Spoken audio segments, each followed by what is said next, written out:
Yang kami hormati Ustadz Dr. Khairuddin Basori, M. Psikologi. Yang kami hormati Ustadz Ridwan Furqoni, MSI.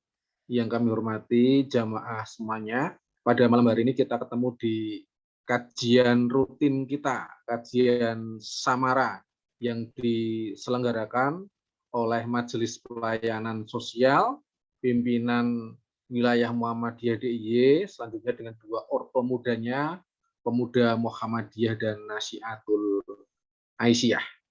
Pada bulan ini kita akan menyampaikan dua tema yang insya Allah tema ini berkaitan dengan anak-anak muda. Nah, mungkin walaupun juga nggak harus anak muda juga tema yang akan kita bahas pada hari ini. Sebelumnya saya akan membacakan susunan acaranya terlebih dahulu. Acara yang pertama adalah pembukaan. Acara yang kedua, sambutan dari Ketua Majelis Pelayanan Sosial PWM-DIY, Ustadz Ridwan Furqoni. Acara yang ketiga, kajian yang alhamdulillah pada malam hari ini narsumnya pemateri kita, Ustadz Dr. Khairuddin Basori, MPSI, sudah hadir di hadapan kita. Yang biasa juga kita panggil Pak Irut. Nah, selanjutnya nanti kita lanjutkan dengan diskusi, dengan tanya jawab, dan insya Allah kita akan selesaikan jam 21.30. Bisa kurang dan bisa lebih. Marilah kita mulai kajian Samara pada malam hari ini dengan membaca basmalah. Bismillahirrahmanirrahim.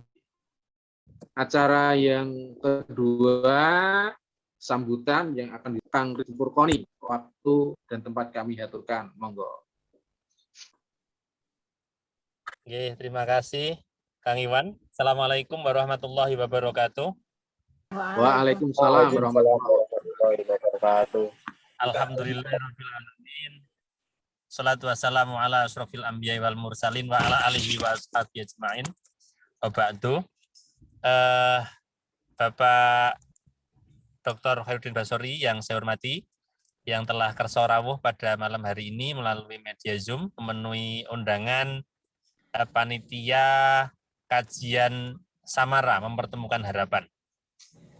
Juga terima kasih pada Kang Iwan dan teman-teman peserta yang hadir. Rahimakumullah. Puji syukur pada Allah atas semua nikmatnya sehingga malam hari ini kajian untuk yang ke-11 kalau nggak salah hitung saya. Dari yang ke-11 yang sudah bisa kita mulai, kita laksanakan. Yang kedua, salawat dan salam mudah-mudahan selalu tercurahkan pada Rasulullah Muhammad Shallallahu Alaihi Wasallam. Bapak Irut yang saya hormati, ini memperkenalkan, jadi Samara atau Biro Jodoh Samara ini kerja barengnya Majelis Pelayanan Sosial PWM bersama Pemuda Muhammadiyah dan Nasiatul Aisyah Daerah Istimewa Yogyakarta. Ini secara rutin dalam sebulan 2 kali di malam Jumat, ya. Jadi ada 4 malam Jumat atau 5 malam Jumat kita gunakan 2 untuk kajian, mulai dari kajian-kajian mempertemukan jodoh sampai kajian membangun keluarga sakinah. Bahkan mungkin nanti berkembang ke pengasuhan dan seterusnya. Harapannya ini menjadi majelis ilmu untuk kita semua, terbuka untuk siapa saja. Bahkan melalui majelis Samara ini, kita juga berharap akan banyak harapan yang bisa dipertemukan.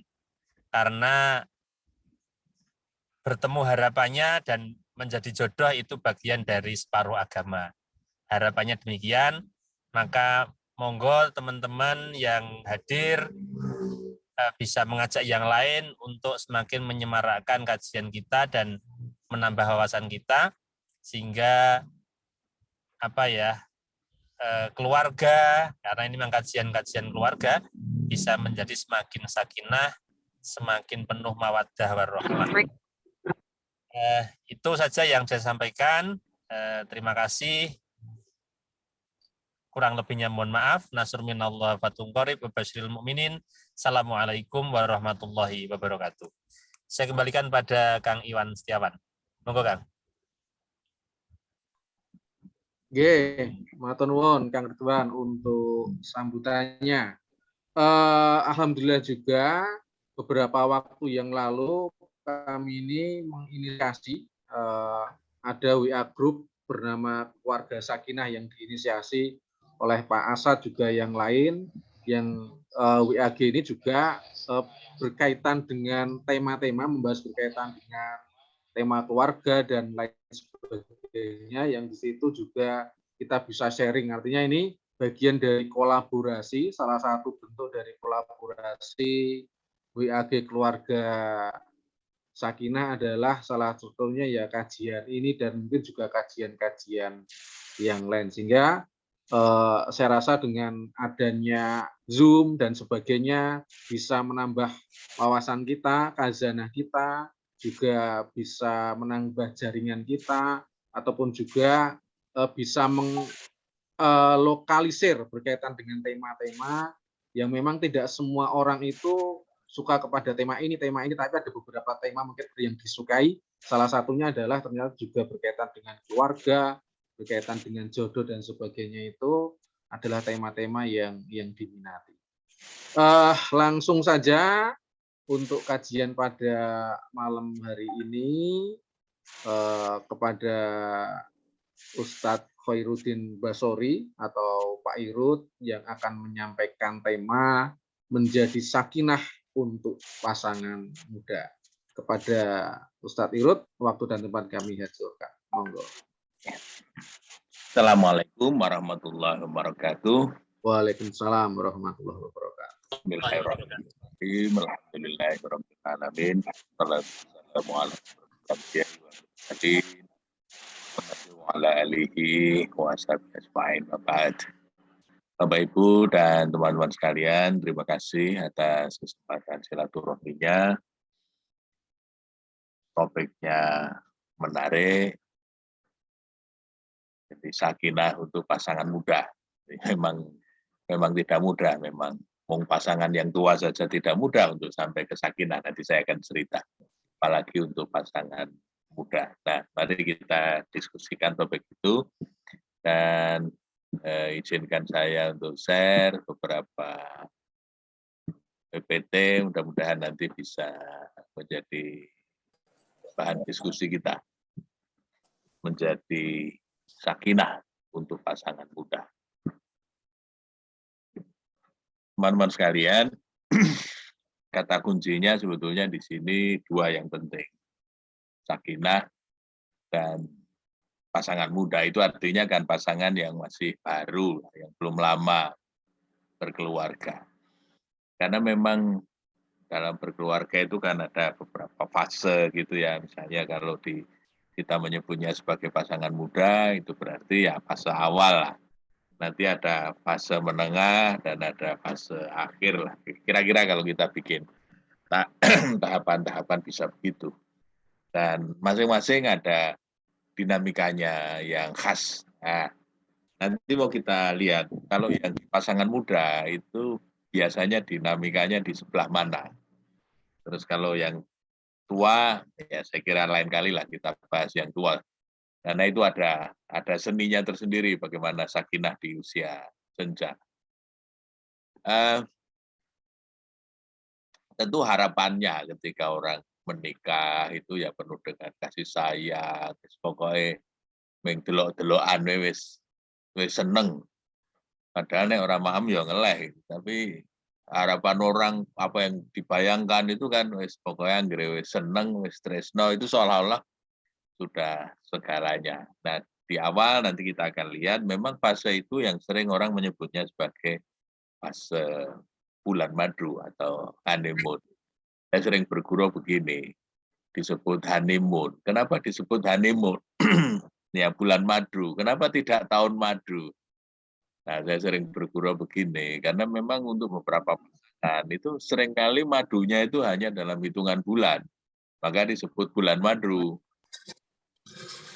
Setelah sekian bulan berlangsung, ketika kemudian masing-masing sudah mulai kelihatan aslinya, kadang-kadang pasangan itu kaget. Loh, ternyata kok pasangan saya seperti ini. Kita mbien waktu di pendekatan, waktu kita masih belum ijab, qabul itu, tuh, kita ini koyo api, tapi setelah menikah kok, yang egois keluar egoisnya, yang keras mungkin juga keluar kerasnya, yang mungkin kemproh ya keluar kemprohnya, aslinya kemudian akan muncul. Nah, dari situ kemudian mulai ada proses adaptasi dan seterusnya. Nanti kita lihat. Jadi harapannya tentu orang pasti di awal menikah itu seperti ini. Bahagia lah.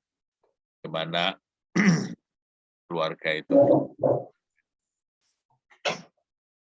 Sebetulnya mestinya hanya saat pasangan itu masih muda. Sudah sepuh saja ya. Mestinya seperti ini. Sebelum pandemi kan ada berita yang pasangan ini. Simbah yang ketika terpisah dengan pasangannya itu sangat gelisah. Nah, begitu ketemu Mbah Kakung sama Mbah Putri sudah tenang, sudah ya seperti ini. Apa gambarannya begitu, ikatan itu sangat kuat antara suami istri. Kadang-kadang Mbah Putri yang meladeni, kadang-kadang Mbah Kakung yang jadi harapannya tentu dalam meskipun mungkin dalam sederhanaan seperti ini, tapi kita bisa merasakan bagaimana samara itu bisa dibangun sampai tua. Nah, cuma sebelum sampai tua itu kan muda dulu. Nah, masalahnya ini berhasil nggak pada saat kita masih muda. Nah, kalau yang masih muda saja tidak berhasil, nah tentu untuk sampai samara di hari tua menjadi persoalan yang serius. Nah, saya akan mulai dari ayat yang selalu menjadi pijakan kita kalau kita bicara soal keluarga, yaitu surat Ar-Rum 21. Nah, kenapa saya ingin memulainya dari sini? Karena orang sering keliru memahami sakinah. Jadi ayat ini kan jelas sekali. Dihi anfalakolakum min anfusikum azwaja, berpasang-pasangan. Istilah zauj, ya zaujah, azwajan itu kan berpasangan. Namanya pasangan itu mesti ora podro. Selain tapi bisa berjalan bersama. Misalnya seperti sandal itu kiwotengen, sepatu itu kiwotengen, kaki ya kiwotengen, tangan itu ya kiwotengen. Kalau ditanya kanan sama kiri sama ya mesti beda. Artinya begini, ketika kita mendapatkan pasangan, kok pasangan kita berbeda? Ya memang nggak ada yang sama. Mau cari yang sama itu ya nggak ada. Apalagi di awal lebih nggak ada lagi. Yang tak karep keingin iki wae karepmu, tapi pada kenyataannya pasti nanti akan keluar semua perbedaan-perbedaan itu. Tapi perbedaan itu tidak apa-apa karena itu memang kita diciptakan itu berpasang-pasangan. Nah, yang penting apa? Saling menerima dan saling melengkapi. Mungkin ada yang lebih keras, ada yang lebih lunak, ada yang lebih rajin, ada yang lebih slow. Misalnya itu kan bagian dari upaya tapi maka disebut azwajan. Yang penting apa? Ya seperti baris, jangan kaki kanan sama kiri maju bareng, nggak bisa. Ya gentenan, kanan, kiri, mana yang di belakang. Ini lama, Mbak, tak hitung. Lalu agar keluarga itu bisa berjalan dengan baik, yang harus diperhatikan kan tujuannya kalau di nasihat-nasihat perkawinan itu litas kunu ilaiha wa ja'ala bainakum mawaddah rahmah. Nah, kata kunci pentingnya adalah sakinah, mawaddah, rahmah. Saya ingin memberi catatan. Yang namanya sakinah itu berbeda dengan tumakninah. Jadi sering orang membayangkan yang namanya sakinah. Sebab kalau di nasihat-nasihat pernikahan, itu seringkali disampaikan begini. Mugi saged dados keluarga ingkang sakinah mawaddah warahmah, keluarga ingkang ayem tentrem kebaing katresnan. Nah, bayangan ayem tentrem kebaing katresnan itu seringkali dibayangkan bahwa yang namanya sakinah itu flat. Sakinah itu diam, anteng, tidak ada dinamika. Jadi kalau nanti ada perselisihan, ada konflik, lalu kesimpulannya itu, oh nggak sakinah ini. So, masih ada gejolak, masih ada dinamika. Nah, ini yang saya ingin garis bawahi yang pertama. Jadi sakinah itu berbeda dengan tumanina. Kalau kita sholat, tumanina itu kan artinya berhenti betul, statis. Jadi kalau misalnya kita sujud, kemudian kita mau berdiri kan ya duduk dulu dan harus berhenti. Itu namanya tumanina. Ya, aturannya begitu. Baru setelah duduk baru berdiri. Jadi nggak boleh habis sujud terus langsung ngaduk. Nggak bisa. Harus duduk dulu, berhenti, ya baru nanti berdiri. Maka di situ kita harus tumanina. Kalau ruku juga begitu kan, ruku harus berhenti dulu, baru nanti balik lagi. Nah itu namanya tumanina. Nah tumanina itu memang tenang, tapi tenangnya itu berhenti. Nah kalau sakinah itu tenang, tapi tenangnya dinamis. Jadi jangan kaget kalau misalnya, wah saya sudah 5 tahun, sudah 10 tahun berkeluarga kok masih sering ada perbedaan, masih ya jangankan 10 tahun, 30 tahun aja masih ada perbedaan. 40 tahun aja masih berada perbedaan selera, ada perbedaan aspirasi. Yang penting apa? Kemampuan untuk mengelola perbedaan itu. Nah, maka sakinah itu sebetulnya adalah situasi yang tenang, yang nyaman, bisa saling membahagiakan, meskipun dinamis, penuh dengan dinamika. Jadi nggak usah khawatir kalau apalagi nanti pasangan muda. Ya, pasangan muda pasti dinamikanya hebat sekali. Karena apa? Ya tadi terkaget-kaget. Ketika dalam proses penyesuaian itu pasti orang terkaget-kaget. Nanti saya bicara pada saat kita sampai ke fase-fase. Jadi yang pertama pengertiannya dulu soal sakinah. Jadi sakinah itu tenang, tapi tenangnya dinamis. Berbeda dengan tumanina yang statis. Kemudian istilah mawaddah. Mawaddah itu mahabbah. Dalam tafsir diterangkan, mawaddah itu berarti mahabbah. Mahabbah itu kalau dalam bahasa psikologi disebut conditional love. Cinta yang masih bersyarat. Apa yang dimaksud dengan conditional love? Cintanya itu bersyarat. Kalau ada syaratnya, itu cintanya muncul. Tapi kalau syaratnya hilang, itu cintanya ikut hilang. Jadi misalnya begini, ada orang yang menikah, katakanlah pertimbangannya karena kecantikannya. Terus karena satu dan lain hal, kecantikannya hilang. Itu cintanya ikut hilang. Ada yang cinta itu karena yang bersangkutan mapan. Begitu di PHK, cintanya ikut terbang. Misalnya gitu. Ada beberapa pasangan itu yang bermasalah ketika pensiun. Nah, ketika belum pensiun kan semua tercukupi. Tapi begitu setelah pensiun mungkin jadi pas-pasan. Ada yang kemudian komplain, dan komplainnya itu sampai kepada perpisahan. Nah, kenapa bisa begitu? Karena baru sampai kepada mawaddah, itu namanya mahabbah. Cinta, tapi cintanya masih bersyarat. Nah, yang ketiga namanya rahmah. Rahmah itu asyafaqah. Asyafaqah itu cinta yang sudah tidak pakai syarat. Itu yang disebut dengan cinta sejati. Cinta yang tulus, unconditional. Jadi cintanya itu tidak bersyarat. Karena ya sayang aja. Bahkan ketika kemudian yang satu sudah invalid, misalnya yang satu sakit atau yang satu ada kekurangan, itu justru muncul rasa tanggung jawab. Nek biyen wis aku seprono seprene diladeni, saiki ganti aku sing ngladeni. Ya, misalnya begitu. Itu kasih sayang yang tulus, yang murni, yang penuh dengan tanggung jawab. Bukan sebaliknya. Kadang-kadang kan begini, ketika syaratnya sudah tidak ada, cintanya juga ikut berkurang. Atau bahkan kemudian berpindah ke lain hati. Nah itu biasanya masih di level mawaddah. Yang paling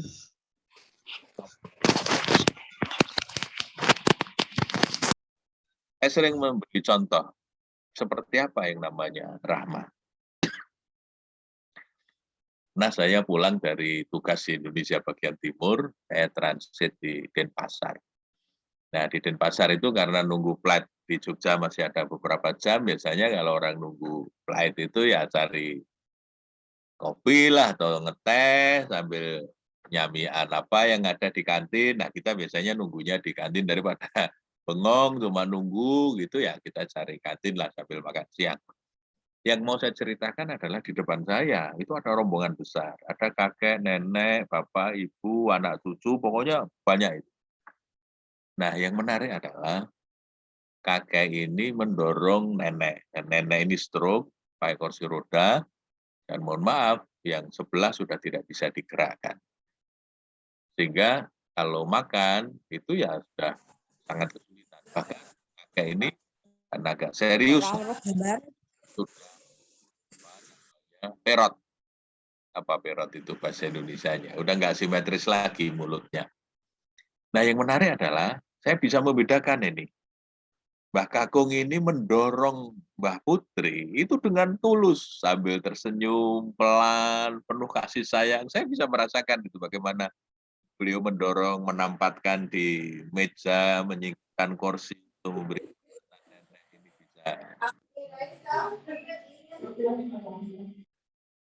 Lalu mereka pesan makanan. Nah, ketika selesai pesan makanan, lalu yang dilakukan oleh Mbah Kakung itu ngambil nasi, ngambil lauk, dia tahu persis apa yang disukai oleh istrinya.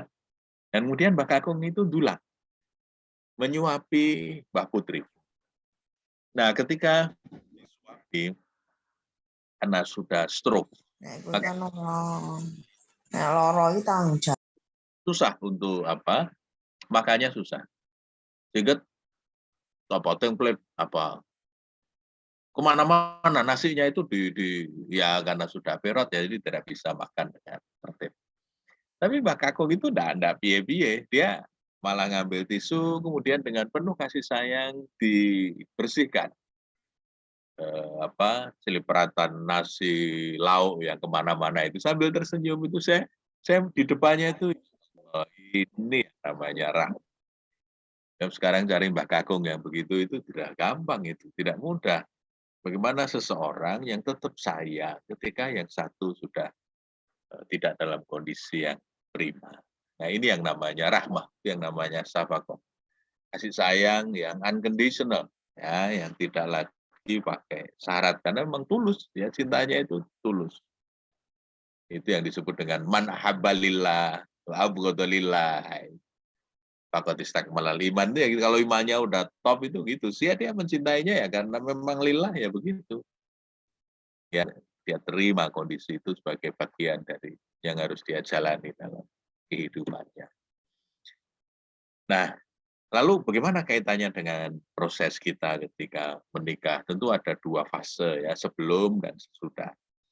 Bagi teman-teman yang karena ini biro jodoh yang membantu mempertemukan harapan. Nah, tentu ada dua tahap. Tahap pertama sebelum menikah, tahap kedua nanti proses setelah menikah. Nah, sebelum menikah ini kan soal pemilihan pasangan. Nah, di sini saling bisa berkenalan, saling bisa mencoba mencocokkan. Tapi yang saya ingin garis bawahi adalah kalau cari yang cocok dalam pengertian klik, gitu. Kadang-kadang kan ada kok nggak klik-klik ya, memang nggak disetel untuk bisa klik ya nggak klik-klik karena mungkin kebanyakan syarat. Nah, misalnya begini, kata Nabi, tungkahul mar'atu li arba, orang itu kan menikah, Anda sudah sangat hafal hadis itu, ada yang karena kecantikannya atau kegantengannya, ada yang karena kekayaannya, ada karena nasabnya, ada yang karena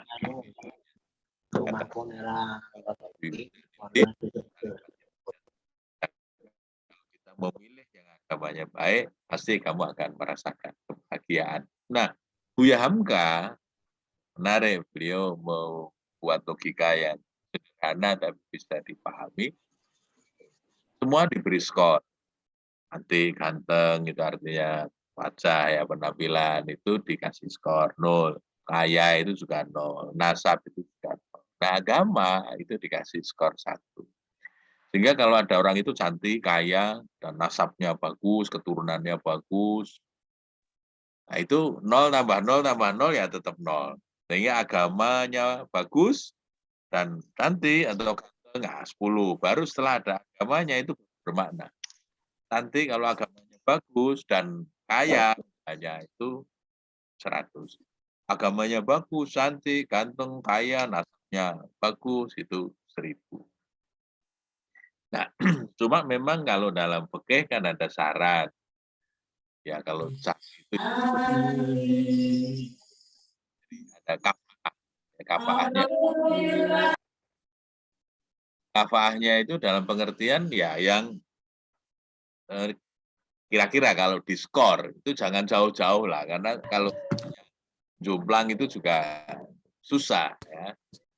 Jadi cari yang setara supaya lebih gampang adaptasinya.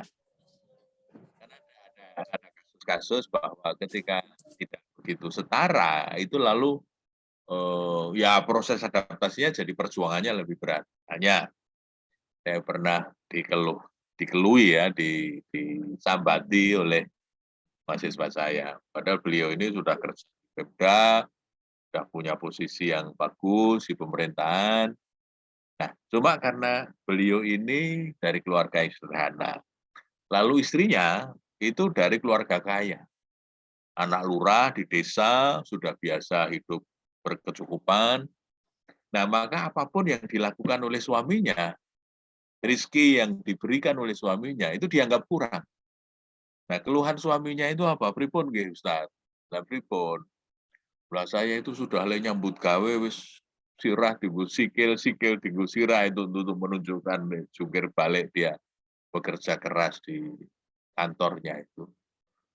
Ning terus dianggap kurang ya Ustaz. Lah pripun? Lah anu niku ibune niku senengane banding-bandingke. Nah misalnya gitu. Kae lho Mas, kan eselone padha karo sampean. Kae mobil iso apik awake dhewe mobile kaya ngene. Lho kae wingi bar dandani omah, omahe apik awake dhewe. Nah, sedang membandingkan dengan yang lebih tinggi.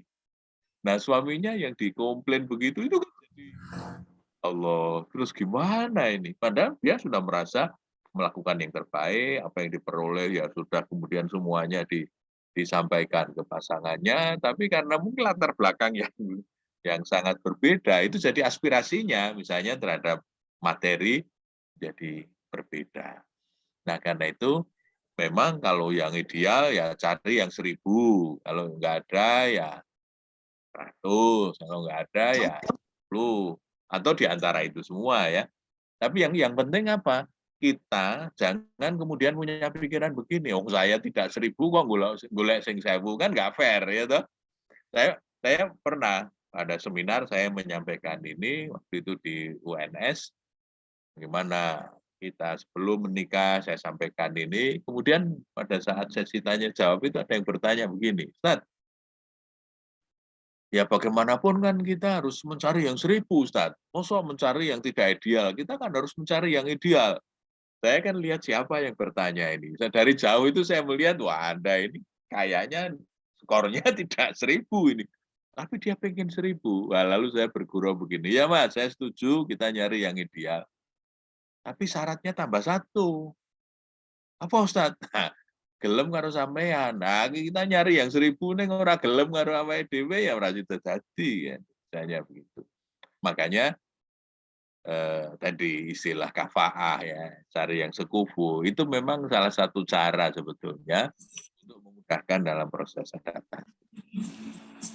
Orang tua dulu kan sering memberi nasihat, ya boleh sing iso dijak berjuang, sing pribadine apik, itu yang agamanya baik. Bisa diajak berjuang untuk memulai keluarga misalnya dari bawah, betul. Nah nanti setelah ijab kabul, setelah menikah, ijab kabulnya sih sederhana, tapi yang tidak sederhana itu proses setelahnya. Maka saya sering menyebut ada 4 pilar yang harus kita perhatikan betul. Yang pertama, komunikasinya harus lancar. Ada banyak problem dalam rumah tangga, terutama untuk pasangan muda. Itu gaya komunikasi yang tidak sehat.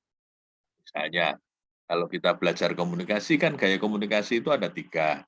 Yang pertama itu gaya agresif. Yang kedua itu gaya yang asertif. Nah, yang ketiga itu gaya yang pasif. Nah, sebagian besar pasangan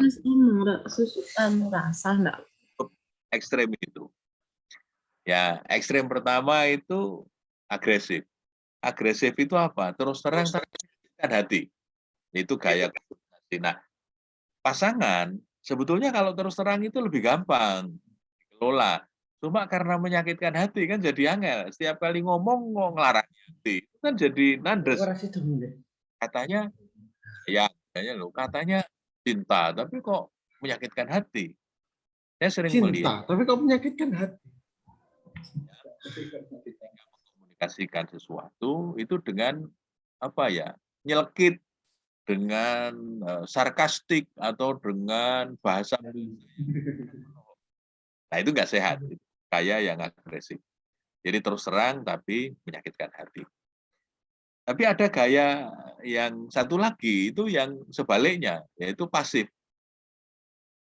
Nah, pasif ini biasanya banyak dilakukan oleh ibu-ibu, biasanya anu pun Pak, pun bangane rame, sing waras ngalah. Itu ungkapan-ungkapan yang kita sering dengar.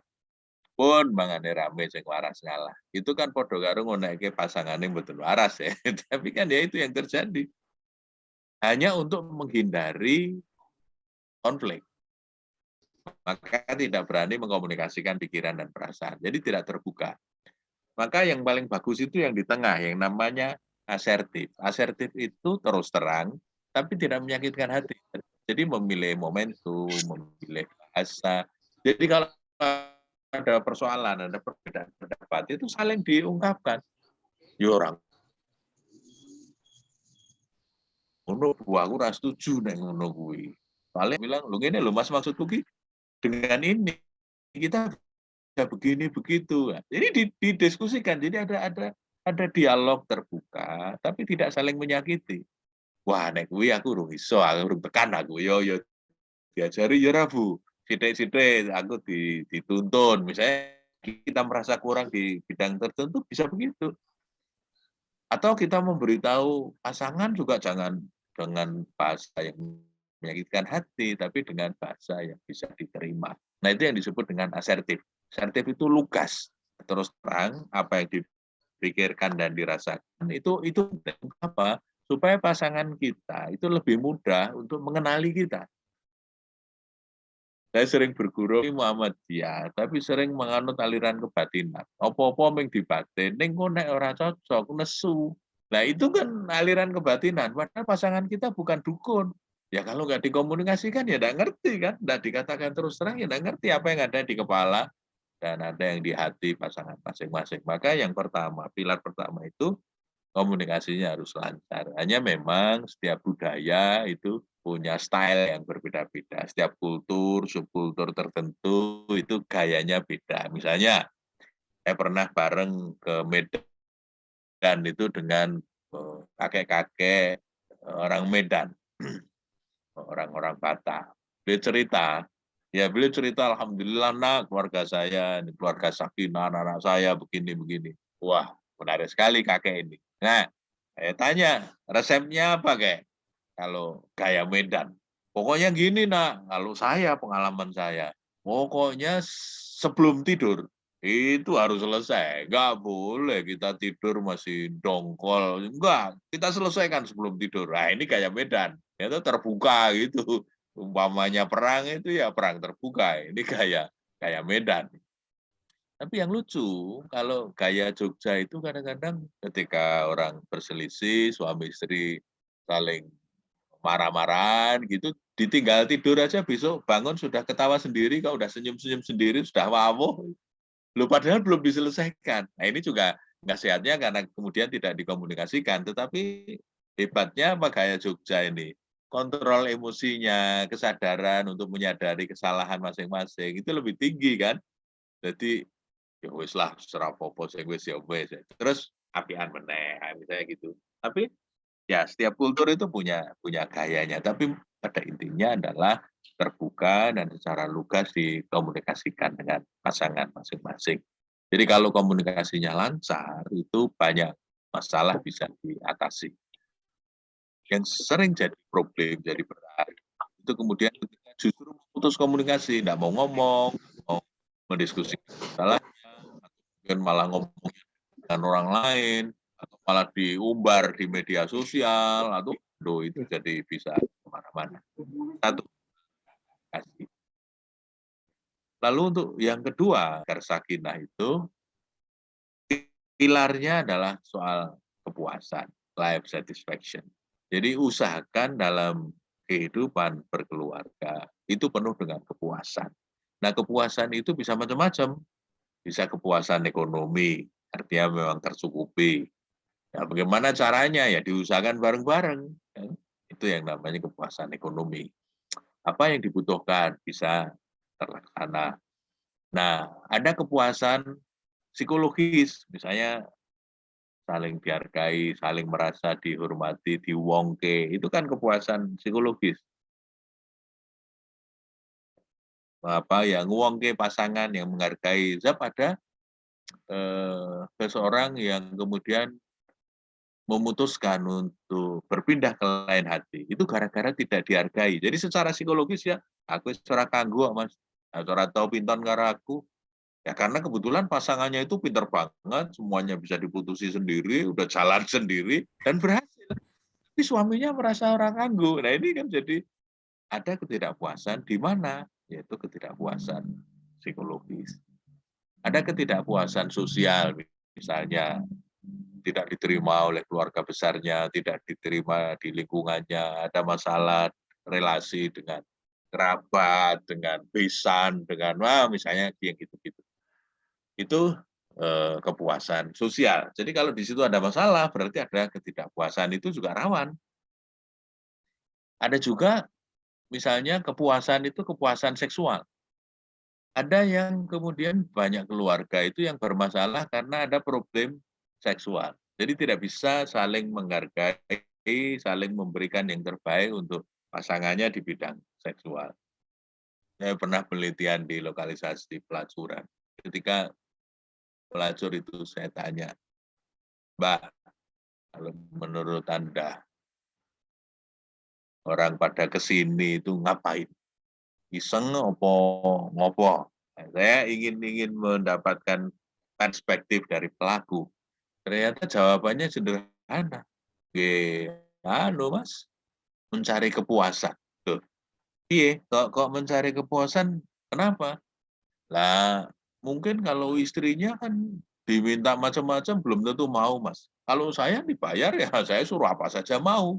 Itu jawaban jujur seorang pelacur. Artinya begini, Bapak Ibu, kadang problem itu kelihatan ruwet, tapi setelah saya telusuri, ternyata muaranya itu ada, ini ada ketidakpuasan seksual, kayak gitu. Jadi usahakan dalam lini-lini penting dalam hidup itu terpuaskan, ya, ekonomi, sosial, psikologis, seksual, dan yang lain-lain. Kemudian yang ketiga, semakin bertambahnya usia perkawinan, itu biasanya akan muncul peluang. Ya, peluang itu aneh-aneh. Mungkin waktu kita masih berjuang itu ya namanya juga masih pejuang. Kita sendiri secara ekonomi masih belum mapan, mungkin juga kita sendiri nggak begitu pede. Ya, biasanya nggak banyak itu yang aneh-aneh. Tapi coba begitu orang mengalami mobilitas vertikal. Orang misalnya secara ekonomi sudah mapan, kemudian pangkatnya udah mulai tinggi, jabatannya udah mulai tinggi, secara ekonomi sudah sangat baik. Nah, di situ banyak orang yang kemudian menjadi fans yang bersangkutan. Jadi godaan itu selalu ada di mana-mana, bisa di kantor, bisa di jalan, bisa di kampus, bisa di mana-mana, bisa juga di organisasi. Nah, maka pilar yang ketiga ini, kalau ada peluang yang aneh-aneh, tutup saja. Sudah, nggak usah babi bu, udah nggak usah cari perkara. Kalau ada kok terasa, waduh ini kok sudah mulai ada rasa-rasa, tutup sudah. Oh ini kok sudah mulai ada gangguan yang sudah tutup. Supaya apa? Ketika pun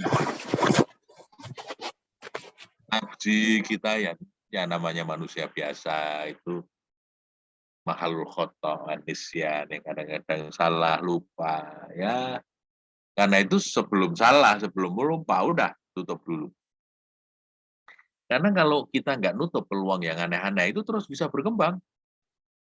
Tadinya cuma iseng, cuma WA-WA-an. Nah, itu akhirnya bisa berkembang itu.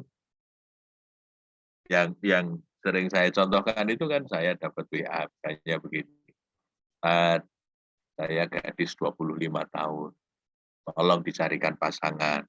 Nah, ungkapan gadis 25 tahun, tolong dicarikan pasangan, itu kan bagi yang menerima, wah ini senom, ini selame.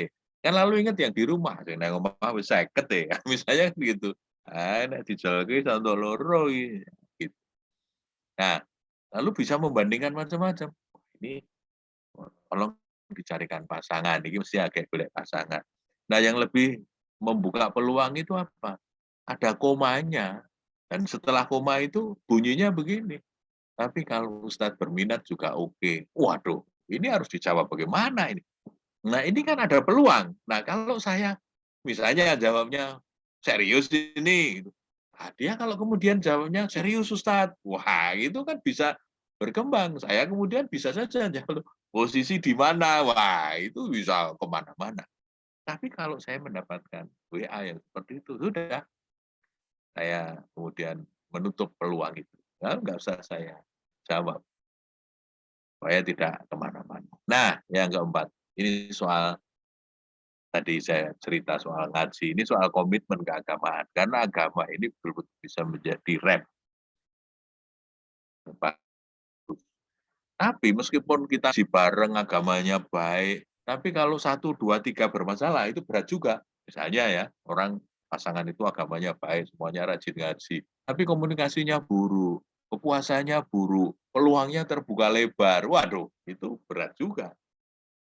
Nah, karena itu kalau kita punya 4 pilar ini bisa berdiri kokoh, komunikasinya lancar, kepuasannya bagus, kita nggak usah aneh-aneh, peluang itu kita tutup sendiri. Lalu kita punya komitmen yang kuat, pokoknya semua sudah ikhlas lillahi ta'ala gitu, bareng-bareng ngaji, bareng-bareng beribadah, amal soleh, insya Allah lebih selamat. Nah, teman-teman sekalian, Anda yang menarik dari ungkapan Leguid. Love doesn't just sit there like a stone. It has to be made like bread. Remade all the time. Made new. Jadi yang namanya cinta itu tidak seperti di batu yang tiba-tiba teronggok di suatu tempat, tetapi seperti roti yang harus dibikin lagi setiap waktu. Diperbarui. Jadi cinta itu bisa basi, cinta itu bisa layu. Nah, makanya harus diulang, diyakinkan kembali, diungkapkan. Jadi romantisme itu diekspresikan, jangan cuma di batin. Karena sering ada ungkapan, kula janjane nek di luar itu nggih sering ngalem panjenengan ning lho kok dadak ning jaba kok ora ning jero misalnya gitu. Kok tidak di depan pasangannya? Itu kan gini, kadang pasangan kita itu juga menghargai pasangannya, tapi kalau pas cerita-cerita karo kancane, kenapa tidak diekspresikan langsung? Padahal ketika itu pasangannya juga senang, cinta, sayang, apa, butuh, itu dikomunikasikan. Itu yang membuat pasangannya merasa dibutuhkan, merasa dicintai. Nah, sampai tua, nanti juga diperlukan. Ya begini, suatu ketika setelah istri saya pensiun, itu muncul pertanyaan, Mas, janjane jenengan iki sayang ora karo aku. Loh, betul. Kenapa pertanyaan itu muncul? Nah, ternyata ini butuh penguatan. Kalau bahasa psikologi sering disebut reassurance. Kita harus meyakinkan kembali. Sayang, sayang. Pol, sayangnya. Misalnya gitu. Itu dia terus marem toh. Oh, suamiku masih sayang. Diekspresikan, diwujudkan. Itu bentuk romantisme. Dulu Nabi dengan Aisyah misalnya, itu sangat romantis. Dalam tarikh diceritakan, nah, suatu ketika Nabi ada tamu, sahabat-sahabatnya dari Afrika. Lalu di Serambi Masjid Nabawi itu mereka diterima, lalu latihan perang-perangan. Setelah latihan perang-perangan itu Nabi bilang dengan Ibu Aisyah, mau presani ora? Oke, lalu Ibu Aisyah ikut lihat bagaimana latihan perang-perangan para sahabat itu. Apa yang dilakukan oleh Ibu Aisyah? Kalau dalam bahasa kita, glendot. Jadi meletakkan pipinya itu di pundak Nabi sambil kepalanya bersandar, itu ngelindot pada Nabi di hadapan para sahabat. Sudah sekian lama, lalu Nabi ngendika, wes guru, dereng. Jadi beberapa saat kemudian Nabi ngendika lagi, wes dereng. Sampai 3 kali, baru kemudian nggih, sampun, sudah selesai. Lihatnya udah selesai. Ketika ditanya oleh sahabat, itu jawab Ibu Aisyah kenapa berperilaku seperti itu. Ibu Aisyah mengatakan, saya hanya ingin menunjukkan bagaimana posisi Nabi di hatiku dan posisiku di hati Nabi. Jadi romantisme itu ingin ditunjukkan. Nah, maka pasangan itu salahnya nanti kalau lihat karnaval itu ngeledot sama pasangannya itu boleh, wong Nabi dulu juga begitu dan itu dilihat banyak orang. Jangan kemudian tua rasa aneh-aneh. Nah, tua romantis itu baik. Gandengan mesra itu bagus. Untuk menunjukkan cinta kita pada pasangan. Nah, tetapi teman-teman sekalian, itu harus berproses. Apalagi ini pasangan muda, nanti saya garis bawahi di mana kadang-kadang titik jenuhnya. Ya. Pertama, tahap 1, itu yang disebut dengan honeymoon tadi, cinta romantis. Pokoknya wis senengnya seneng karo seneng ya, karena bulan madu tadi.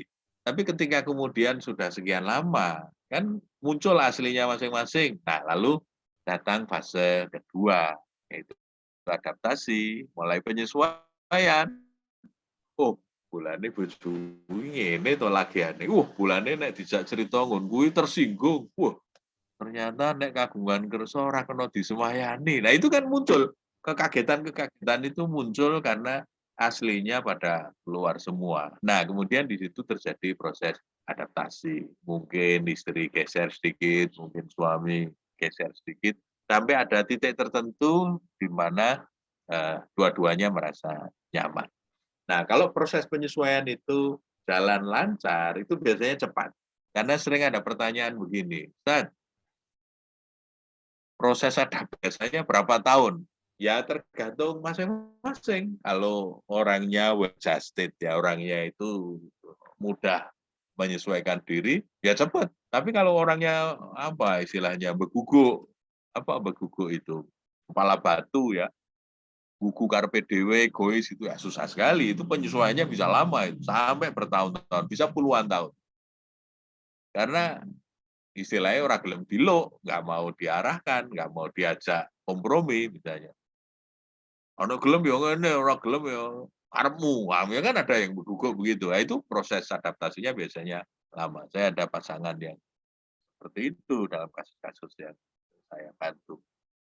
Pernah ada teman yang keluarganya bermasalah, lalu teman-teman bilang, Kang, kan saya ngerti bab ngono kan sampean mbok kae kakangnya dhewe kae diwangi, sampean sing sowandono mbok menawa ada yang bisa dibantu. Oh iya, siap karena itu amanat teman-teman.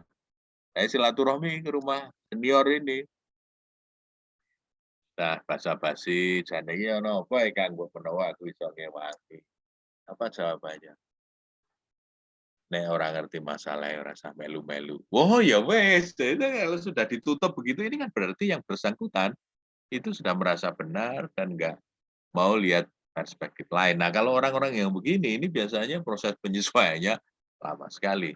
Tapi kalau mbok anu, oh siap, nggih, ya diajari ya alon-alon ya terus berkembang saling bisa menyesuaikan. Nah, kalau sudah bisa begitu akan sampai ke fase yang ketiga yang disebut dengan fase pemahaman dan kesadaran. Ini soal understanding, masing-masing, oh oke, kenapa istri saya begini? Karena punya latar belakang begini. Oh ya karena berasal dari kultur yang begini, maka biasanya pilihan-pilihannya akan selalu begini. Itu masing-masing sudah mulai memahami. Nah, kalau mereka yang gagal pada fase ini, itu sering kita dengar dalam istilah yang begini, oh iya ya, kronos prene kula niku mboten paham ya kalau ibune atau kula niku mboten iso paham napa sing dikarepke bapakne, misalnya gitu. Nah, itu berarti kan sudah sepronos sprene kok ora paham. Itu berarti gagal paham.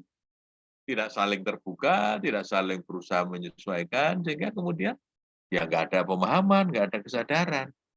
Nah, yang keempat itu proses transformasi. Jadi ada upaya untuk belajar bareng menuju pola yang lebih sehat, pola yang yang lebih membahagiakan.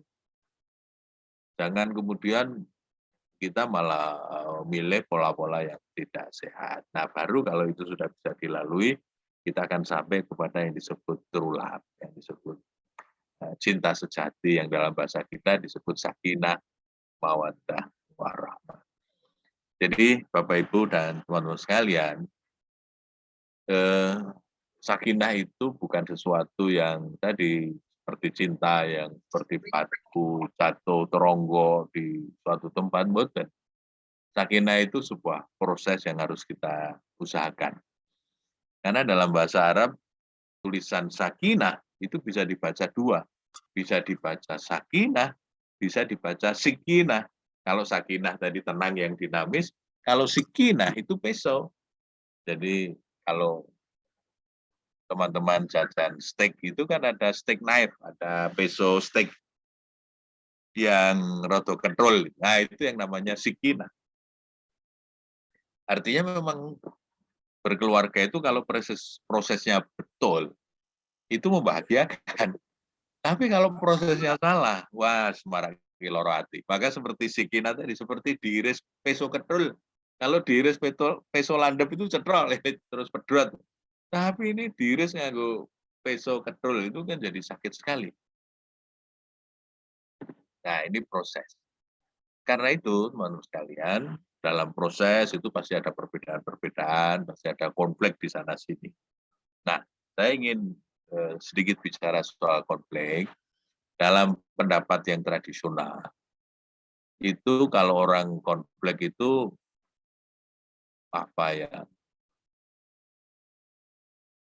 dianggap, wah, angel panjang wong ini. Kita dianggap troublemaker kalau kemudian kita terlibat dalam konflik.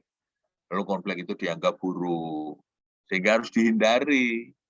Kalau bisa ditekan, jangan sampai ada konflik. Ya, tadi diungkapkan sing marah ngalah segala macam itu kan dalam konteks supaya tidak terjadi benturan. Ya, karena konflik itu kan perselisihan, benturan, pertentangan, konflik. Nah, dalam pendapat yang baru, contemporary, konflik itu inevitable part of life. Ya, inevitable between humans, yang namanya manusia, apalagi berdua, nanti berempat, berlima, dengan keluarga besar, itu biasa. Terjadi perbedaan itu biasa. Maka pasti akan ada konflik.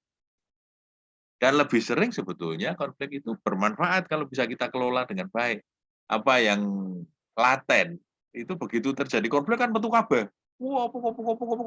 Berarti di sini masih ada masalah, di sini ada masalah. Nah, itu keluar semua itu. Nah, biasanya juga setelah ada konflik, itu ada komitmen bersama untuk berubah. Nah, karena itu yang penting, konflik itu dikelola. Nah, maka bagi pasangan muda, itu pasti konfliknya banyak, di banyak sisi, itu pasti terjadi konflik. Mau makan aja kadang-kadang ribut. Mau kemana itu beda lagi pendapatnya. Mau liburan kemana, satu pengen ke sini, satu pengen ke sana. Wah, sangat banget. Saya bahkan punya teman itu yang sampai tua, ini mboten iso akur. Nek bab mampir jajan. Almarhum suaminya ini, kalau boncengan, pulang, itu pengennya mampir beli sate. Istrinya pengennya mampir beli soto, beli bakso. Nah, cari warung yang jual sate sekaligus jual bakso itu kan angel. Karena biasanya sate sendiri, bakso sendiri. Kalau yang satu soto, satu sate, kemudian yang satu tongseng itu gampang.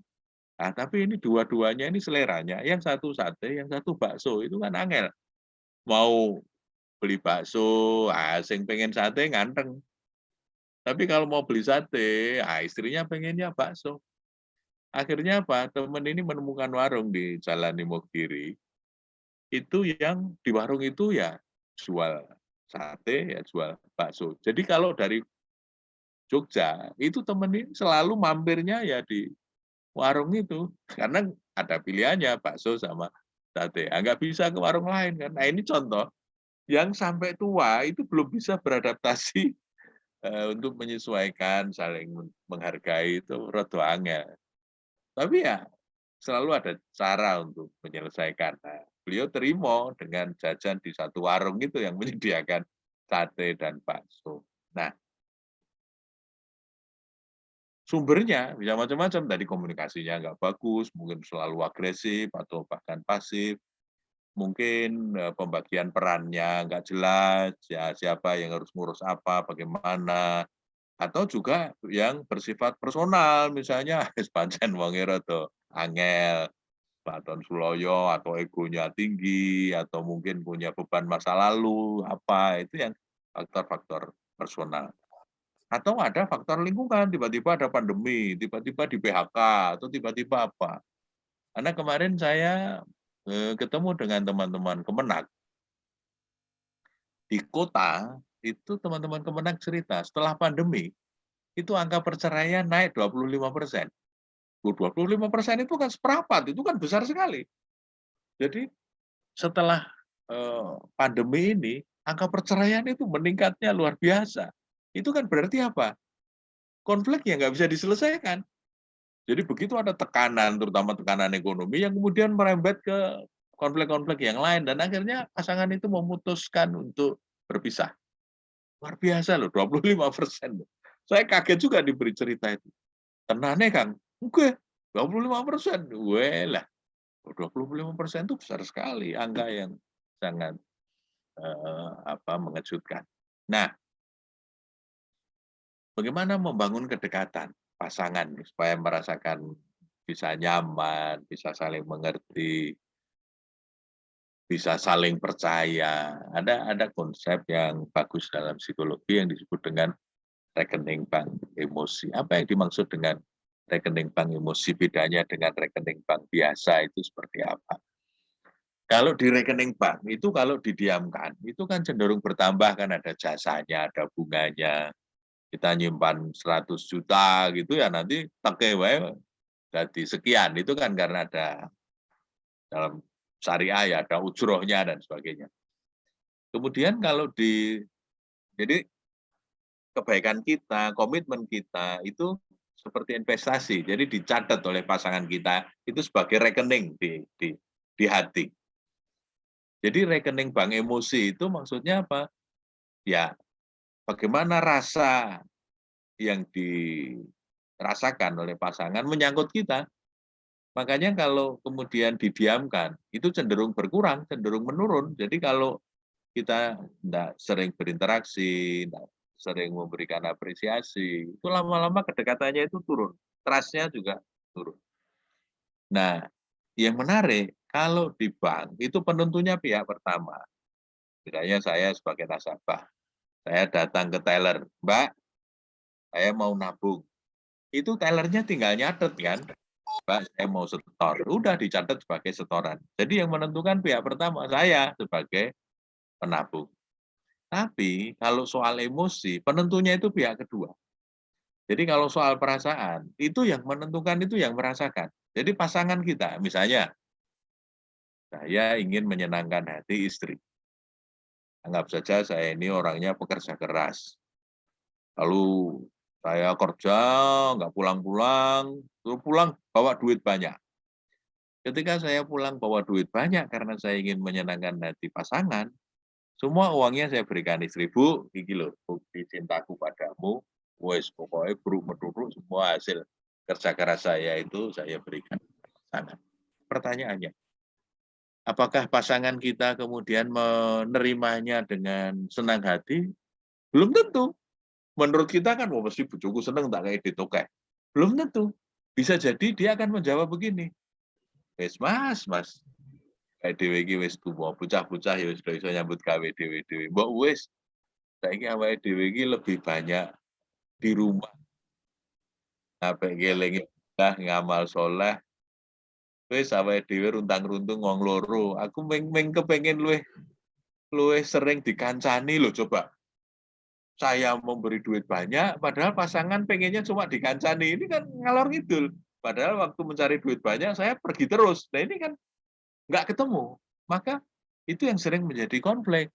Saya sudah merasa bekerja keras, tetapi lu kok orang ganggu. Ya memang kita nggak ngerti kok apa yang diinginkan oleh pasangan. Nah, maka nanti di antara saran saya adalah berusaha kita ini berempati, mencoba memikirkan, merasakan sesuatu itu dari perspektif pasangan, bukan dari perspektif kita sendiri. Nah, yang ketiga, yang khas di rekening bank emosi itu begini, kalau kita punya uang 1.000, kita setor 1.000, lalu kita balikkan lagi, akan kembali seperti makanya dalam gambar itu 1.000 di pulang, kembalikan, nggak segera kembali seperti semula. Tapi kalau di bank, saya tarik 1.000, kemudian saya setor lagi 1.000, saldonya akan kembali seperti semula. Artinya apa, teman-teman sekalian? Kalau soal rasa, soal hati, itu harus hati-hati. Begitu kita menyakiti, itu catat tenang loh. Dan untuk kembali pulih, itu luka hati itu sulit sekali. Apalagi kalau menyangkut hal-hal yang prinsip. Sehingga sering orang mengatakan, yo aku jalur ngapura tenan, aku khilaf. Mungkin yang merasakan Jawa, oh khilaf kok bola Bali, oh khilaf kok di bulan baleni. Mungkin akan begitu, karena sakit, karena mangkel. Jadi luka hati itu sulit untuk disembuhkan. Nah, karena itu teman-teman sekalian, apa yang bisa kita lakukan agar rekening di hati pasangan kita itu banyak? Ya banyak setornya, jangan banyak nariknya. Supaya kepercayaannya jadi positif, trust-nya kepada kita jadi besar. Apa yang harus dilakukan supaya trust itu besar? Kita menunjukkan kebaikan hati kita. Kita sebagai orang yang baik, yang oleh-oleh, memberi nafkah, melayani yang sebaik-baiknya. Pokoknya saya ngapain. Yang kedua, menepati janji. Kalau sudah berjanji, ya harus ditepati. Itu setoran. Ya, engkau tak tekoke. Waduh, lali ya Ibu. Semarangnya mangkel. Ini janji ini lali. Tur kerap lali ya, sudah jadi masalah itu. Memenuhi harapan. Nah, misalnya pasangan kita punya harapan, aku pengen tahun sakmene iki wis anu ya Mas, kita nyabung untuk umroh. Oh, siap. Betul kita siapkan, bahkan sebelum tahun itu wis Bu, iki wis ana lho arep umroh wis daftar yuk. Misalnya gitu. Wow, itu pasti siap, seneng banget karena harapannya terpenuhi. Lalu kalau salah, ya sudah minta maaf. Atau bahkan tidak salah pun tidak ada salahnya kita minta, sorry Bu, aku yang salah. Kanjeng Nabi dulu kan rebutan, kalau istilahnya orang Jawa itu apa? Rebut salah, jadi rebutan salah gitu.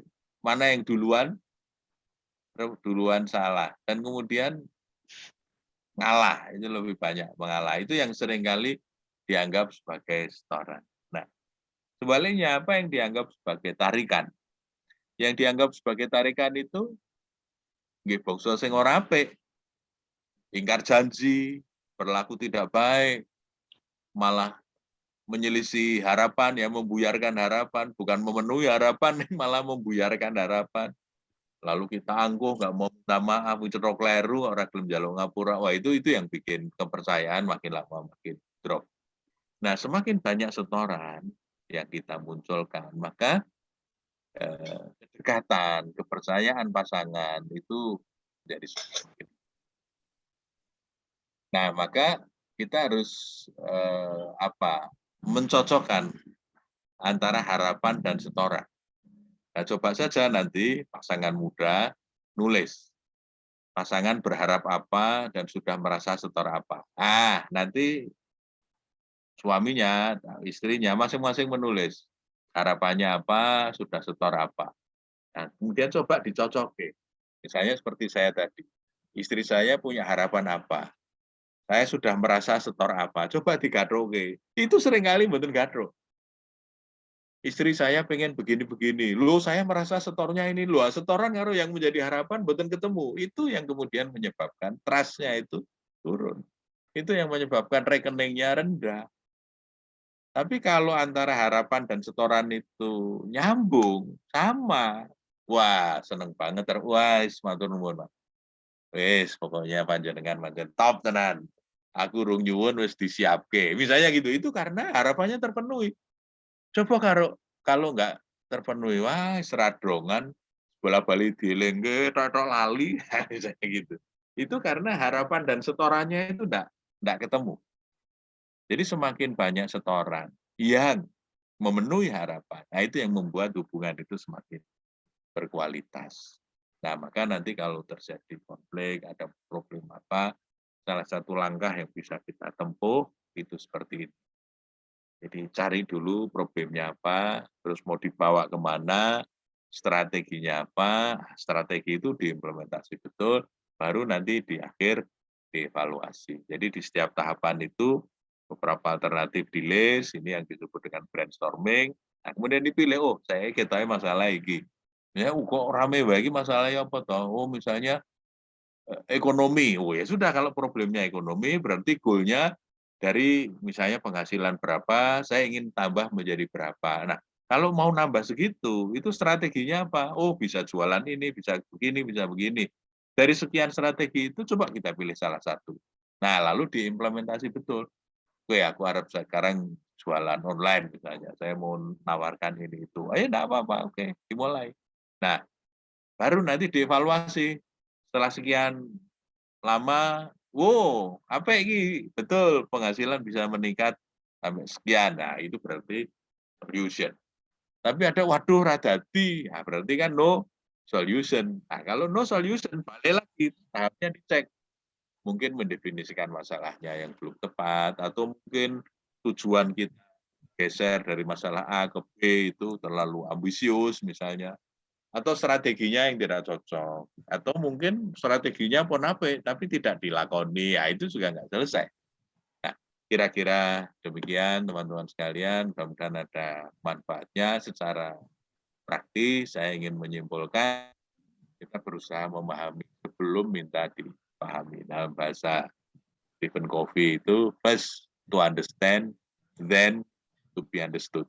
Jadi kita berusaha untuk memahami dulu, memahami pasangan, baru minta dipahami. Karena biasanya pasangan muda itu pengennya dipahami.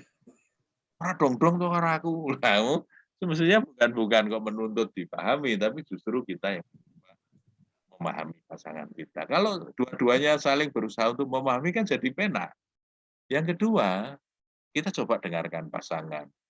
Jangan terlalu mendominasi, karena kadang-kadang begini, kita ini nerocos saja didengar. Bareng-bareng. Tuhan menciptakan dua telinga dan satu mulut itu kan supaya ya lebih banyak mendengar, jangan terlalu banyak bicara. Karena ternyata menurut penelitian, orang itu lebih suka bicara dengan yang mau mendengarkan. Bukan dengan penceramah, tapi dengan pendengar. Jadi ketika ngomong kok dirungokke. Nah, yang ketiga kepo dengan apa bahasanya. Ya, pengen tahu terus gitu ya. Dengan perspektif pasangan. Jadi kira-kira kalau menurut pasangan tentang case ini gimana ya? Kalau menurut saya begini, tapi kalau menurut pasangan bagaimana ya? Nah, itu jadi empatinya muncul. Nah, kemudian yang keempat, kita kenali pemicu amarah. Jadi kita ini kan seringkali marah, gelo, itu kita coba kenali pemicunya apa. Dan kemudian selama ini cara mengatasinya bagaimana? Sudah efektif belum? Kalau belum, kita coba cari cara lain. Kalau ada pemicu seperti itu, kita sudah bisa mengantisipasi. Latihan empati yang kelima, untuk lebih mendekatkan hati. Jadi kalau itu biasanya kita bisa menjadi lebih dekat, karena bisa menyamakan keinginan, ya menyamakan harapan. Nah, yang terakhir, mendengarkan kebutuhan dan harapan yang belum terpenuhi. Jadi kira-kira apa ya yang menjadi cita-cita, jadi harapan dari pasangan kita yang belum terpenuhi. Nah, itu kalau bareng-bareng bisa kita penuhi, wah enak banget itu. Pasti pasangan kita akan happy. Dan cinta atau suka itu bersifat resiprokal. Jadi kalau kita menunjukkan kepedulian, tanggung jawab kasih sayang kita kepada pasangan, nanti pasangan juga akan menunjukkan hal yang sama. Terima kasih, saya kira pengantarnya demikian, bisa dilanjutkan diskusi. Terima kasih. Assalamualaikum warahmatullahi wabarakatuh. Waalaikumsalam warahmatullahi wabarakatuh. Matur nuwun Pak Irut atas pencerahannya. Selanjutnya ini sesi obrolan, sesi diskusi kepada jamaah yang ingin ngobrol, ingin bertanya dipersilahkan. Sebelumnya saya ingin menyapa jamaah terlebih dahulu ini. Yang saya catat di WAG, ini saya catat institusinya. Saya ingin menyapa dari pimpinan daerah Muhammadiyah Sumeneb. Saya ingin menyapa keluarga imigran dari PCIA, pimpinan cabang Istimewa Aisyah Hongkong. Dari Hongkong ngaji dengan Pak Irut. Ingin menyapa keluarga besar PKU Muhammadiyah Jogja. Ingin menyapa keluarga besar UAD. Ingin menyapa keluarga besar UNISA. Juga ini dari MTS Muhammadiyah Ngawen. Oh, alhamdulillah. Yeah. Juga dari yang lain-lain yang belum bisa saya sebutkan. Ini ada satu pertanyaan Ustadz di chat ini, ada pertanyaan juga, mungkin juga nanti dari Bapak Ibu yang ingin bertanya bisa langsung ke Ustadz Irut. Saya bacakan untuk yang dari AG, saya bacakan pelan-pelan. Perkenalkan, saya Wahyu. Maaf Ustadz, mohon bertanya berkaitan dengan landasan perihal yang menjadi tiang sebelum dan sesudah menikah, berkaitan dengan komunikasi, kepuasan, sampai komitmen keagamaan. Tadi untuk pasangan muda ada beberapa hal. Yang pertama yang adalah komunikasi. Yang kedua adalah berkaitan dengan kepuasan. Nah, ini bertanya tentang kepuasan tersebut. Jika misal hal di atas itu tidak ada menjadi masalah yang utama, tapi disebabkan karena penyakit ain. Mungkin penyakit ain itu mungkin pandangan mata yang mungkin iri, dengki, dan sebagainya. Bagaimana Ustadz? Sedangkan sependengar dan sepengetahuan saya, dari apa yang saya baca berkaitan dengan penyakit ain ini untuk keluarga itu sangat nyata bagi Muslim. Dari penyakit ini bisa menyebabkan hancurnya rumah tangga ataupun suatu hubungan tersebut. Mungkin pertanyaannya, apakah penyakit ain ini bisa kita kontrol, Ustaz? Betul. Ya, ain itu kan mata ya. Jadi kalau matanya sakit itu kan akhirnya dia tidak bisa melihat dengan jelas ya, tidak bisa objektif. Maka sering kemudian orang menyebut penyakit ain itu ya iri, dengki, termasuk menyangkut pasangan. Jadi ada misalnya begini, kasus itu pasangan yang iri dengan pasangan lain, misalnya gitu. Itu kan akhirnya kemudian banding-banding antara pasangan dia dengan pasangan yang lain. Merasa, kayak kok iso entuk luwe ayu loh, padahal aku luwe bagus ya. Itu kan menjadi penyakit. Kan padahal pilihannya masing-masing, tapi kemudian karena malah banding-banding gitu, orang lupa ada pepatah dalam bahasa Inggris itu kan, the grass is always greener on the other side of the fence. Rumput itu akan selalu nampak lebih hijau di pekarangan tetangga. Jadi ketika orang melihat rumput di pekarangan tetangga itu kan akan nampak lebih hijau. Nah itu kan memang ada kecenderungan begitu. Dan pertanyaannya tadi, apakah itu bisa dikontrol? Ya sangat bisa, karena yang punya hati kan kita, yang punya mata kan kita. Nah makanya orang yang tangguh itu kalau dalam bahasa psikologi disebut hardiness. Itu cirinya punya 3 C. C itu control, yang kedua itu komitmen, Yang ketiga itu challenge. Nah, artinya apa? Kalau orang yang tangguh, keluarga yang tangguh, itu meskipun di luar macam-macam itu, dia punya C yang pertama, control. Dia bisa punya keyakinan, kalau ada masalah apa, iso dirampung, iso, ora apa-apa, mesti rampung. Dan dia bisa mengontrol hatinya, pikirannya, perasaannya, dan matanya, hatinya, untuk tidak terlalu banyak membanding-bandingkan dengan dia di luar. Jadi lebih mensyukuri apa yang sudah dia peroleh. Itu yang pertama, kontrol. Yang kedua adalah komitmen. Komitmen itu apa ya? Komitmen itu kan keteguhan dalam memegang janji, kan, membuktikan apa yang sudah dia pilih, dia nyatakan. Ketika bilang sayang, ya mari sayangnya itu dibuktikan dengan kesetiaan misalnya. Itu yang namanya komitmen. Jadi sebetulnya penyakit AIN ini kan kalau tidak hati-hati bisa merusak komitmen. Karena tadi orang kemudian terpesona karena melihat rumput di pekarangan tetangga. Padahal belum tentu itu nyatanya begitu. Maka guru saya dulu menerangkan ketika belajar fikih, kenapa kalau dalam agama kita itu talak itu ada satu, ya, talak satu, talak dua, talak tiga. Talak satu, dua itu disebut talak roj'i, talak yang masih bisa kembali. Tapi kalau sudah 3 kali disebut talak bain. Kenapa disebut talak bain? Ya nggak boleh kembali. Baru boleh kembali kalau kemudian pasangan kita itu sudah sudah menikah dengan orang lain. Kalau mau balik lagi ya nikah lagi, wah boleh saja nanti menikah lagi.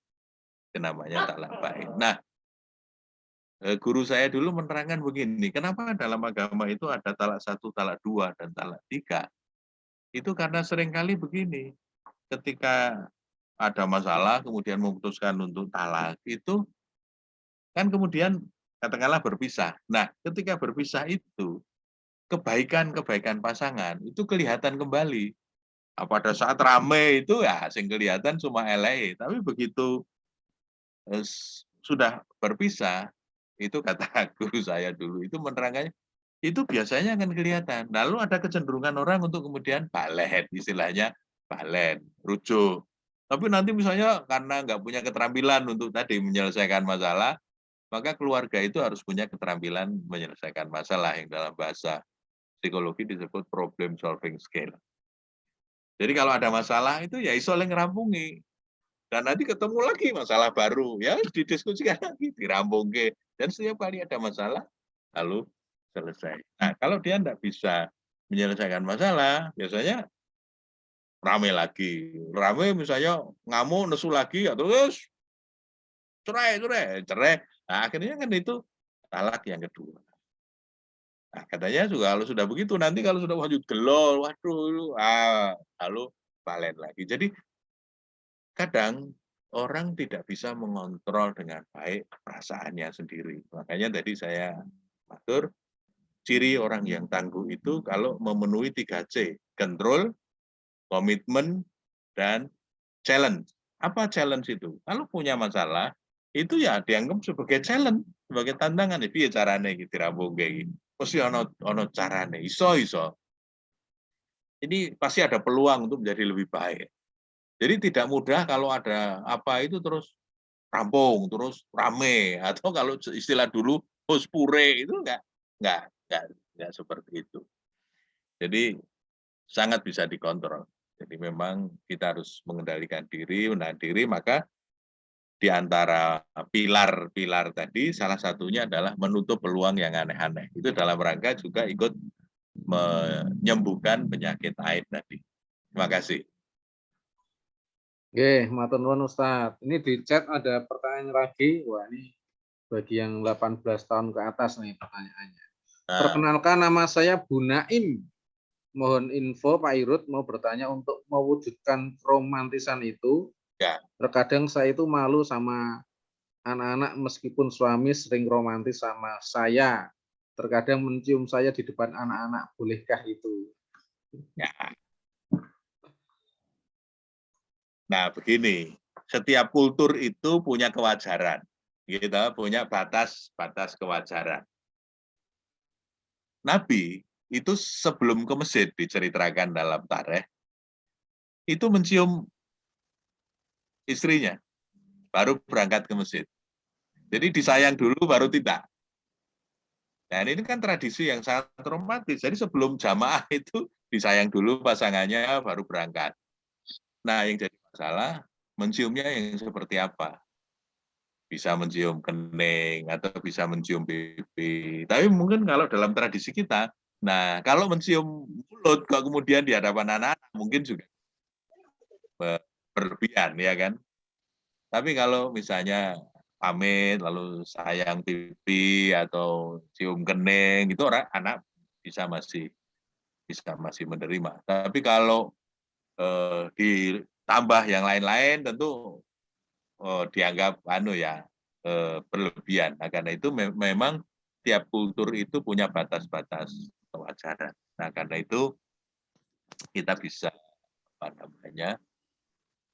mencoba mengenali secara kultural itu seberapa batas kewajarannya. Karena setiap kultur biasanya punya alarm itu, punya norma-norma jangan melebihi ini. Ya, kalau itu dilangkai ya menjadi kurang pantas. Saya kira komentar saya begitu. Karena dalam tarikh Nabi itu sangat romantis. Hatur nuwun Ustaz. Matur nuwun. Masih ada pertanyaan lagi, tapi saya ingin menyapa dulu jamaah dari Majelis Dikdasmen PWADIY dari SD Muhammadiyah Miliran, PDPM Balikpapan, juga Lazismu Mantri Jron Kota Yogyakarta. Ada pertanyaan di chat. Ini mungkin berkaitan dengan calon, nggih. Agamanya baik, parsnya cantik, nasabnya baik, tapi orang tuanya agak menerima, gimana ya Ustadz? Mungkin berkaitan dengan perjodohan ini Ustadz. Sudah dicari-cari, wah cocok ini, nanti orang tuanya yang belum menerima.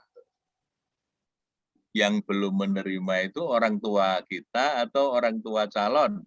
Wah, mungkin ini bisa yang bertanya. Bisa dua-duanya, gitu. Mungkin kira-kira orang tua calon mungkin, Pak. Kita yang tidak diterima, atau kalau melihat kriterianya tadi sebetulnya menurut kita baik, tapi mungkin orang tua kita punya kriteria lain. Nah, mungkin juga. Mungkin sering ada dispute memang antara anak dan orang tua. Nah, biasanya nasihatnya begini, kalau orang tua itu pertimbangannya syar'i, ya harus diikuti. Maksud saya harus diindahkan pendapat orang tua.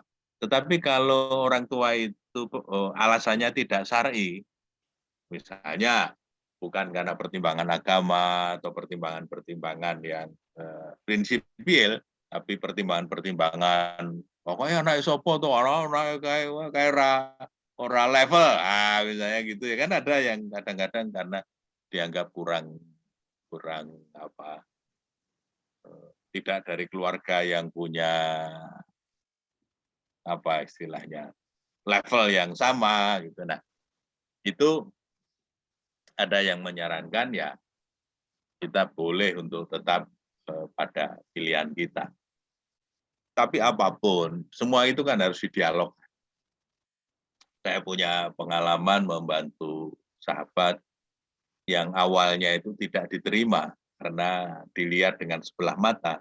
Tapi karena yang bersangkutan itu terus konsisten untuk menunjukkan cinta, tanggung jawab, dan kesungguhan, itu akhirnya malah menjadi menantu kesayangan. Padahal pada awalnya betul-betul tidak diterima, itu beberapa kasus itu. Tapi ketika yang bersangkutan tetap baik, tetap silaturahmi. Nah biasanya titik baliknya itu ada yang segera, ada juga yang setelah ada cucu. Jadi setelah ada cucu itu terus orang tua lile atau pasangan ini kemudian menunjukkan kesungguhannya, cintanya yang tulus, itu biasanya orang tua juga lile. Jadi hubungan dengan orang tua tetap harus dijaga dengan baik. Ya dinegokan lah, itu teknik negosiasi, tentu bisa dikomunikasikan dengan baik agar bisa diterima. Bagaimana caranya? Tentu ada banyak cara untuk negosiasi dengan orang tua. Oke, gitu Ustaz. Oke, matur nuwun Ustaz. Ada pertanyaan lagi. Ini bagi pasangan muda, apalagi yang terpaksa menikah karena kecelakaan. Nah, mungkin juga nggak kecelakaan, juga bisa ini konteksnya. Oke. Untuk menjalani kehidupan mereka, baiknya itu tinggal bersama orang tua, atau ngontrak, atau mungkin ya artinya ngontrak tidak bersama orang tua, Ustaz, bagi pasangan muda.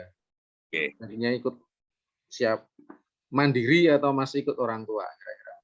Ya tentu sangat tergantung kepada kesiapan yang bersangkutan ya. Kalau yang bersangkutan sudah siap untuk terjun bebas, ya mengawali dari bawah, ya tentu mandiri itu lebih baik. Tapi kalau memang dari banyak sisi belum siap dan orang tua mau membackup, ya tidak apa-apa. Dalam bahasa saya sering saya bilang begini, mau membantu orang lain saja baik, apalagi membantu anaknya sendiri kan gitu. Tapi ada anak itu yang memang saya punya sahabat dulu, itu yang dia punya prinsip enggak mau saya. Pokoknya begitu saya sudah memutuskan untuk menikah, saya harus mandiri. Ya, memang ada beberapa kultur yang keras soal itu. Dan dia sendiri menerapkan untuk dirinya sendiri. Enggak Mas. Pokoknya apapun yang terjadi saya harus survive. Nah, maka teman ini setelah menikah dia memutuskan untuk tidak lagi meminta apapun dari orang tua dan dia akan mandiri. Padahal belum siap betul. Maka apapun dia lakukan. Dia melamar kerja kemana-mana, ikut jadi kuli bangunan, ikut apa saja, ikut jualan es krim, terus pokoknya jungkir balik. Tapi karena memang orangnya punya niat baik dan bekerja keras, akhirnya kemudian dia menemukan pekerjaan yang cocok. Ya, jadi ada pekerjaan antara, dan itu hanya sekedar untuk menyambung hidup supaya bisa makan dan bisa ini. Ada yang kemudian pada akhirnya dia menemukan, oh ini pekerjaan yang cocok buat saya. Dan akhirnya kemudian dia sukses di pekerjaan yang baru itu. Jadi ya kembali kepada kesiapan yang bersangkutan. Kalau dua-duanya berani untuk terjun bebas, ya kos bagus lah. Supaya dia bisa merasakan manis getirnya berkeluarga di awal ya. Tapi kalau belum siap dan orang tua bersedia untuk membackup juga nggak apa-apa, bisa aja. Artinya orang tua menerima. Tapi kalau orang tua nggak menerima kan nanti malah jadi tambahan beban kan, dia sendiri sudah merasa bersalah karena tadi disebut kecelakaan. Yang kedua, mungkin di situ kalau tidak diterima kan bisa jadi orang tua ikut meneror kan, orang tua ikut memberikan suasana yang tidak nyaman, jadi tambah berat. Kalau situasinya begitu ya lebih baik mandiri. Ngaten Ustaz, ngaten nuwun. Oke, matur nuwun. Masih ada pertanyaan lagi. Sebelumnya saya ingin menyapa PRM Margomulyo, juga SMP Muhammadiyah 2 Yogyakarta. Mohon Ustadz bertanya, bagaimana caranya membangun hubungan yang baik dengan mertua? Karena saya merasa sudah melewati proses adaptasi dalam rumah tangga bersama suami, sehingga hubungan dengan mertua masih belum baik. Rasanya apa yang saya lakukan selalu salah. Mohon masukannya. Ini dari Putri, dari Ibu. Dari Ibu. Iya. Kan biasanya memang yang agak tidak mudah itu menantu putri dengan mertua putri, ya kan? Karena mungkin standarnya beda. Misalnya masak. Yang muda merasa masakan seperti ini untuk lidah sekarang itu enak. Tapi menurut ibu, wah, ora ono rasane, iku kudune tambah iki, padahal kita sudah merasa enak. Lalu salah meneh. Nanti apalagi ora no, iki kudune iki tok ngenekke. Mungkin maksudnya ibu itu baik ya, memberi pencerahan atau memberi tambahan ilmu dari pengalaman beliau. Tapi kita yang muda menerimanya, wah apapun yang kita lakukan mesti ora bener ya. Akhirnya itu kan bikin cara, jadi menjadi tidak mudah. Maka tadi saya menyarankan belajar berempati, belajar memahami perspektif mertua, itu jadi penting, latar belakang mertua. Atau begini, nyelondroh Bu, kan dalam bahasa kita kan, nek wong Jawa itu kan nek dipangku mesti mati, ya itu cara nyelondroh itu menurut saya cara yang terbaik untuk orang tua itu. Jadi misalnya kalau pas soal itu ya minta diajari, Bu, niki kula pun nyobi damel lodeh niku jan mboten iso pas kados masakane Ibu. Pripun to Bu, rahasiane napa? Ngene lho Nok. Wah, itu mesti terus diajari. Terus apalagi Bu nek kula ajeng, jadi banyak konsultasi, banyak. Jadi prinsipnya apa? Mengorangkan, memposisikan orang tua sebagai orang tua. Ya, sebetulnya tidak hanya kepada mertua ya, kepada orang tua sendiri juga baik untuk kita perlakukan seperti itu. Nah, kenapa dengan orang tua sendiri tidak banyak masalah? Itu karena kita sudah sejak kecil apa dengan orang tua kita. Kita sudah hafal dan kita sudah bisa menyesuaikan diri. Tapi kan kalau dengan mertua kan ketemunya ketika sudah gede. Jadi kadang-kadang kita masih terkaget-kaget ketika ada respon-respon yang tidak seperti yang kita harapkan. Nah, karena itu tadi belajar berempati, belajar mendengarkan aspirasi mertua. Jadi memang kalau dalam situasi seperti ini, idealnya kan sing tua, sing berusaha untuk mengerti yang muda. Tapi dalam banyak kasus, saya selalu menyarankan sebaliknya. Iki sing enom, sing kudu nyelondro, sing enom, sing kudu karena yang nom biasanya yang lebih berilmu, yang nom yang lebih berpendidikan, maka ya kita yang berinisiatif untuk beradaptasi, kita yang berinisiatif untuk mendekat, untuk nyelondro, bagaimana dalam tanda penting mementingkan orang tua itu dengan kita konsultasi sering.